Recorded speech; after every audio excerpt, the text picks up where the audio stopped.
up guys? Today I want to bring you along to a photo shoot I recently did with a brand new lens that the people over at Viltrox were kind enough to send me. I've been working with Viltrox lately and they've been sending me products and I've been loving everything about it. And in today's video, I'm using one of the lenses they sent me over, which is this bad boy right here. This is the Viltrox 135mm 1.8. I've had it for a while now. I did a workshop with it and I've been absolutely loving it. So I'm going to bring you guys along with a photo shoot that I did using this lens. Now, two things. First thing, I didn't use any diffusion filters or any filters at all. It was just the glass from the lens itself. I wanted to actually put the lens to the test, and obviously you can't test the lens if there's like diffusion filters and stuff on top of that, which is a little bit outside of my style that I normally go for, so there's that.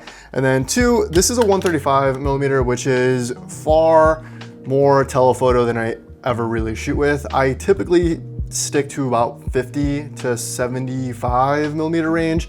Occasionally I'll go up to the 85mm, but I don't really have any other lenses that are past that. And this is a new lens, a new focal length for me basically. So the way that I was shooting these is, you know, a little bit different than I normally do. But yeah, let me bring you guys along to the photo shoot and talk about this lens while I do that. So let's head on over to the studio and let's start rolling some of that B-roll. So once I got to my studio, you obviously know the first thing is always just setting up the lighting. For this photo shoot, I don't really have a concept in mind. I kind of just wanted to go for some basic like headshot type photos, but a little bit more elevated. So I busted out the Amaran 300C. I actually had two of these going, and the reason I just like using the 300Cs over just like normal bicolor lights is because I do like the ability to just, if I want to, switch over to color, and everything is connected to one app and it's all part of the Aperture ecosystem, which makes it super easy on my end because I don't need to like fiddle with the lights too much. But then I had my model, aka my beautiful wife, come and sit down.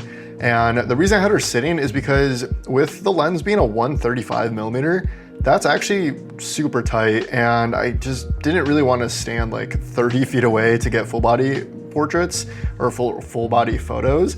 So since I knew I was going to be just focusing mostly on like the face, I didn't really need her to be like standing. And plus I feel like posture is better controlled once you have your model sitting down, especially if you're only just getting like their face in the photo. So yeah, I went ahead and started a pretty simple lighting setup. I had the barn door on one of the lights to get like a little slash going, and then I had a Fresnel on the other light, and that was just kind of a little bit of a color splash in the back because I was shooting on white. And as you can see, here's some of the photos, and even punched in at 300%. It's super sharp. Now I'm shooting on the Sony a7 III, so it's a little bit older.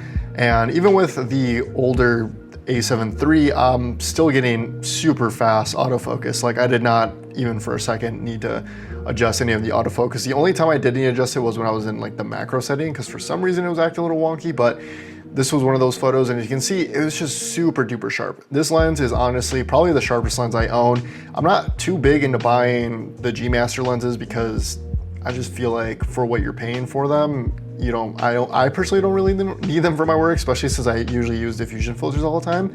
But this lens is one that I would definitely go out and purchase because it's only $8.99 and you're getting amazing quality glass for a really good deal. So after we finish up the first look, I decided to switch things up and go for a more cool tone. And this is just to kind of play around. I like doing some color splashes here and there. I didn't absolutely love the blue too much, so I didn't end up using too much of the footage. Blue just ends up being one of those colors that is really hit or miss depending on the person's complexion. If a person has a little bit more fair skin, it does, in my opinion, just look a little bit worse, and I didn't really love it too much, so I did switch on a white light to illuminate the face, and then got a little bit of a splash of blue in the back. And then we switched up the setup all together. I busted out two mirrors, and I did kind of an infinity mirror type of look, which I thought was really cool. And this is kind of where that telephoto really shines, because with the mirrors being a little bit smaller, I need to be closer to the mirror, but if I get too close, I'll end up showing up in the mirror itself. But with that 135, I can stand far enough that I'm not in the shot, but have that punched in, cropped in enough look that I do get that infinity mirror look that I'm going for, which is exactly what I ended up capturing. And again, I switched over to blue because I wanted to get a little bit more variety. I feel like I photograph a lot of red often, and it's nice to switch things up. And with the different lighting, it didn't really affect the focus whatsoever. I did switch to the manual focus for some of these shots because I wanted to focus not on her, but on one of her reflections or one of her like duplicates in the mirror. So I kind of wanted to just change that and play around with that. But overall, the lens didn't struggle even with all the different duplicates of her in the mirrors. And then after we finished up the blue 2-mirror setup, we went with one more setup, and this was just kind of using a mirror as like a table. I did it horizontally at first, but I realized I wasn't really getting the look I wanted. And since everything was so cropped in anyways, I decided to flip it more to a like vertical type of setup. And with this, I got what I wanted. And here are some of the photos from that. Super simple setup, super cool. I played around with some blue and red for the final look. But yeah, that wraps up this photo shoot. I did this entire photo shoot using the Viltrox 135mm 1.8, and I've been absolutely loving this lens. And it's one of those lenses that I'm gonna definitely keep on using for portraits. As much as I love the detail and the sharpness and everything about this lens, I do wanna try using this lens again, but in my signature style, using some like diffusion and some other fun filters. So I went ahead and ordered some for the thread size, which is 82mm, and those get here soon. So hopefully I'll use that again in another photo shoot. But yeah, if you guys enjoyed, go ahead and like and subscribe. Let me know if you guys like these type of videos where I bring you along with and show you the BTS and the setups and everything that goes on behind the camera and behind the photos.